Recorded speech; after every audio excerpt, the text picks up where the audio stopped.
Hi guys, this is C and welcome back to my mini vlog. So, ano nga ba tong vlog na to guys? So ngayon alam nyo, as you know, I'm in Camarines Norte sa Bicol. I just had my 2 weeks personal time off and yun, parang ito yung way ko para magmuni-muni, makapag-isip-isip kung ano yung mga dapat nating plano. Kasi ako, I'm a type of person na I want everything to be structured, organized as much as possible kasi talagang hinahabol ko yung track ng aking buhay. Kasi alam nyo naman, hindi talaga madaling magdesisyon, lalong-lalo na you're living independently. And you just need time or some time para makapag-isip at kung ano yung mga dapat mong gawin. And hindi yun basta-basta guys dinidesisyonan.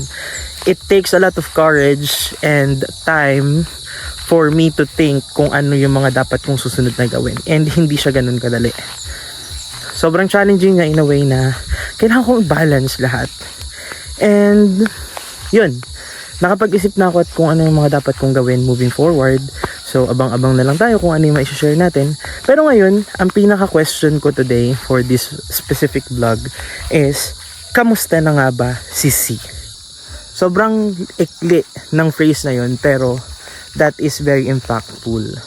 Alam niyo ba nung trainer ako before, one thing na tinatanong ko during coaching is, kamusta ka? What happened? Anong meron? Ano yung mga ganyan-ganyan? Basta, di ko na lang i-detail. But, ngayon, na-realize ko na through that specific learning or experience, kailangan ko din pala itanong sa sarili ko, kamusta nga ba talaga ako? Ba ngayon, ang nangyayari sa buhay ko? It's, ang ingay ng mga aso, hindi ako makapag-focus. So, yun. It's almost 2 years since nag-graduate ako sa college and everything went smooth. Mga ano naman, bumpy roads, pero so far is nagawa naman ng paraan at nakatawid naman and nandito tayo ngayon. Question is, nasaan ako ngayon? Sobrang cliche ng tanong kung tutuusin, and this is not for me to share for everybody, but somehow since I had to share my life publicly, although random talaga yung pinopost ko, this is somehow a reminder that hindi mo naman kailangan i-share lahat sa public. Natutunan ko siya along the way kasi dati talaga lahat ng achievements ko, lahat ng napapagdaanan ko, talagang sinishare ko openly. Wala talaga akong patawad. Natutunan ko na you don't need to be an open book for everybody. Piliin mo lang kung ano yung dapat mong i-share.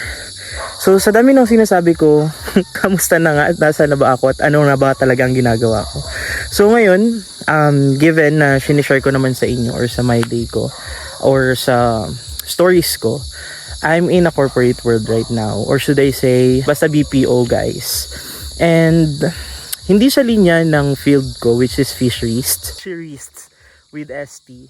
Kidding aside, fisheries. Parang nasa office ako. And anong kinalaman, no, sobrang layo talaga. Una sa lahat, hindi naging madali yung decision ko para piliin na mag-call center. It's just that gusto ko lang talagang i-explore muna yung buhay ko. And that is the decision na firm talaga ako after graduation. Actually, sabi ko nga dati, gusto ko na talagang gumraduate para makapagtrabaho na ako sa call center. Hindi ko alam kung anong trip ko. Talagang pinapangarap ko na magtatrabaho ko sa call center before. And hindi ako nagkamali guys. Sobrang stereotype that time na kapag graduate ka, bakit nasa call center ka? And they know me na parang hindi ko naman forte na biglang mag call center tumawid doon kasi alam nila na hindi ko naman sinasabi na galing to sa akin na. Pero sabi kasi nila ang galing ni Kuya Cesar, ganyan. And wala naman sa akin yun, and very okay naman sa akin na they provide certain compliments and I appreciate it. And yun, sabi ko, go, sige, mag-call center ako. Hindi naging madali yung pag-apply kasi sabi ko, akala ko din sa sarili ko na madali talaga yung call center. Pero, pagpasok ko, ang unang tanong ko sa akin, unang assessment yung ginawa ko. And hindi madali yung assessment kasi typing test. Kasi, ang layo naman, hindi naman kami nagpa-practice ng typing test sa fisheries. Kasi ang ginagawa lang naman namin doon is research. Although lagi talaga kami nagla-laptop, nagko-computer, pero hindi naman kami nagpapabilisan doon. Pero yun, sabi ko, papasa ko kaya to? somehow thankful din pala ako dun sa pinsan ko dahil she helped me to pass through the assessment.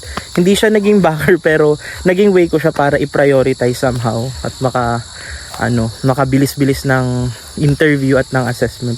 Kasi mahaba talaga. Alam niyo naman sa BPO, magdamag talaga ang application at hindi siya ganun kadali.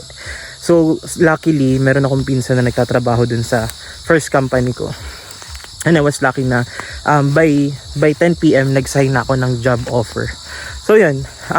May interview, sabi, ang una talaga sa akin tanong is, how will you handle irate customer? Like, what? Hindi ko alam ang irate. Very jargon siya in a way na hindi mo naman iisipin, wala namang irate na fish. Kidding aside. So yun, hindi talaga siya naging madali kasi kailangan mo din somehow ng maayos na vocabulary and communication skills talaga. So, yun after that, nagtuloy-tuloy na yung plano ko na, okay, maganda naman pala sa call center.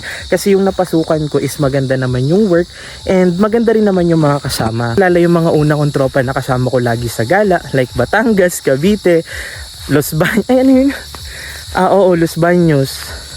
Tas yun, masaya naman, masaya. And dun ko natutunan yung leadership is hindi lang basta leadership. Kasi yung unit manager namin or yung tinatawag na team leader nung first job ko, she really helped me to grow not only as an employee and also kung paano mag-lead kasi gusto ko talaga maging leader ever since, as you know, lagi naman akong leader sa na lagi kong pinapasukan din naman yung mga org na yan. So masaya. After 9 months, we've decided to resign kasi although maganda naman talaga yung account pero sabi ko kasi hindi ako magi-stay sa company na parang hindi na nagiging healthy for me. Kasi empleyado lang din naman ako. Yun talaga yung naging mantra ko. Although sinabi ko na magtatagal talaga ako dun sa company na yun. Pero syempre, kung hindi na din nagiging helpful for you, what's the reason for you to stay, diba? So, I went to my second company and center ulit siya. And dun sa call center na yun, kinakatakutan yun actually sa world ng BPO, which is the telco. Kasi sobrang hirap daw niya, lalo na kung telco sales. Nung pagpunta ko, sobrang hirap talaga niya. And at some point, sabi ko ayoko na mag-call. Kasi sobrang, yun na yung mga irate customers talaga. Hindi naman ganun ka-irate, pero kasi mga business owners naman sila. Pero iba talaga yung pressure during that time. Kasi kailangan bumenta, tapos kailangan mong i-assist din yung customer, tapos may survey pa. And I decided to take a leap. Kung sabi ko, parang gusto ko namang mag-trainer kasi nag-open yung position nun. And that time is talagang need ng trainer. Initially talaga, hindi naman talaga ako yung inaakit ng team leader ko. Shout out TL Miko. Talaga, yung tropa ko talaga. Pero kasi yung tropa ko natatakot. Ngayon, ang sabi ko, sige, try tayo apply. Sabi niya, sige, ikaw na muna. Tapos yun, nag-trainer ako. And luckily, I passed the interview, I passed everything, the demonstration. And nakapasok na ako as trainer. And after 2 months lang ako doon sa company na yun. 2 months and 27 days. And I got promoted into a trainer post or supervisory level. And magaan siya. Parang gaan na mag-lead ka, lalo na kung passion mo talaga is into leadership.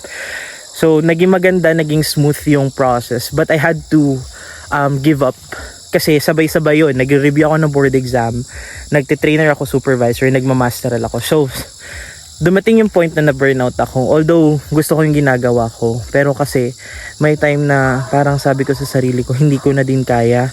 In a way na kailangan ko talaga mag-decide kung ano yung dapat kong gawin. And I decided to resign to that position. Although hindi ako naging honest sa resignation reason ko. Pero feeling ko na maramdam ko, alam nila yun kung bakit ako nag-resign. maganda yung leadership, maganda yung department namin, which is the training and lead management, and everything is seamless talaga. Magaling yung supervisor namin, no doubt. Training manager namin, sobrang gaan, sobrang down to earth, and sobrang masaya ako na naging part ako ng training lead management. And even I got certified as a phase 2 trainer ng client namin, which is from the US. And sabi ko, pahinga muna ako, wait ako ng result ng board exam. And right after everything went smoothly, pumasa ako guys ng board exam, luckily. So, yun, may title na ako na Civil Service Professional Passer and Registered Fisheries Professional. So, nag-wait na lang ako sa masteral. Pero leave muna ako for a moment para sabi ko, I need to stretch muna absence kasi kompre na lang naman yun in thesis. So sabi ko, I need to focus first sa aking sanity. So nag-focus muna ako sa work as of now, and I need to wait for regularization bago ako take a leap ulit sa aking master's journey.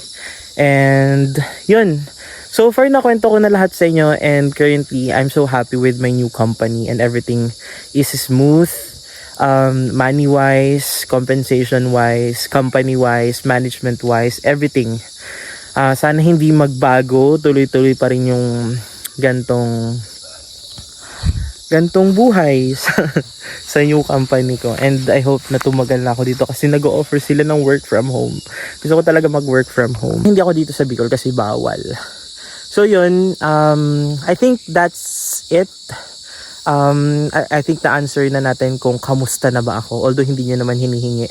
But this specific page, or yung page ko ngayon, ito, is magiging page na for random me. Random me, which is basically gano'n naman talaga yung sense ng vlog ko. And I hope that you learn something from me. Basta lagi nyo tandaan, hindi mo kailangan madaliin ang buhay kasi mag-go through naman yan paunti-unti, and you don't need to pressure yourself. Hindi mo kailangan ma-discover all at once ang mga bagay-bagay kasi bata ka pa. And hindi naman hindi lahat ng milyonaryo nag-start as 23 years old. Actually, ang average niyan is 37 years old. Paid pa, makakapag-ipon-ipon pa. Hindi din naman lahat ng yumaman. Ang average actually ng mga nagsasucess sa buhay is 36, I guess. And you don't need to figure out everything right now or right away or right after graduation kasi everything will follow so long as you have the dedication and perseverance and the eagerness to grow. May it be in your career, family, love life, or whatnot. And I hope you find peace. That's for good employment and good employer and magandang compensation. Again, this is C. Thank you so much for watching my mini vlog. I hope to see you soon again. Bye!